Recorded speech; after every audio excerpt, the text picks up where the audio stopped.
को खबर आएको छ त्यो दुईजना बलात्कारीले चाहिँ फाँसीको सजाय पाउँदैछन्। अब बालेन सरकारले जे गर्यो के जुन बालेन सरकारप्रति हामीले आस्था राखेको थियौँ विश्वास गरेको थियौँ नि त्यो चाहिँ पायो, त्यो चाहिँ पुरा हुने भयो के। यो कानुन यो नीति नियम नेपालमा ल्याउनको लागि त्यति सजिलो छैन के। यदि ल्याउनकै निम्ति हामी सबैले आवाज उठाउनुपर्छ, गल्ली गल्लीबाट आवाज उठाउनुपर्छ, आन्दोलन गर्नुपर्छ, अनि बल्ल मात्रै न्याय मिल्छ के। बल्ल मात्र नेपालमा बलात्कारीलाई फाँसीको सजाय या त्यो छोरा मान्छेको मुटुलो काटेर फाल्ने नियम नीति नियम कानुनहरू नेपालमा भित्रिन्छ। आज हेर्नु त यो एउटा 3 वर्षको बच्चीलाई बलात्कार गरेर मारेर फ्याँकेको छ कि। अब पनि बालेन सरकारले केही गरेन भने चाहिँ बालेन सरकारलाई म थुक्छु कि। हामीले रोजेको हामीले चुनेको भोट दिएर जिताएको बालेन सरकारलाई मैले टुकु गरेर थुक्नेछु यो बहिनीले न्याय पाएन भने के। सबैजनाले आवाज उठाउनु होला आफ्नो ठाउँबाट। न निर्मला पन्थाले पायो, अब त पाउँछ भने आश थियो, पाएन।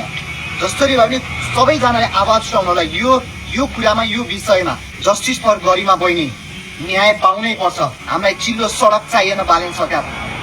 पहिला सुरुमा हाम्रो नेपाली छोरीचेलीहरू सुरक्षित भएर हिँड्ने वातावरण मिलाऊ, नेपाली जनताहरू सुरक्षित भएर बस्ने वातावरण मिलाऊ, दिदीबहिनीहरू सुरक्षित भएर हिँड्न सक्ने वातावरण मिलाऊ, अनि बल्ल देश बनाऊ। जय नेपाल।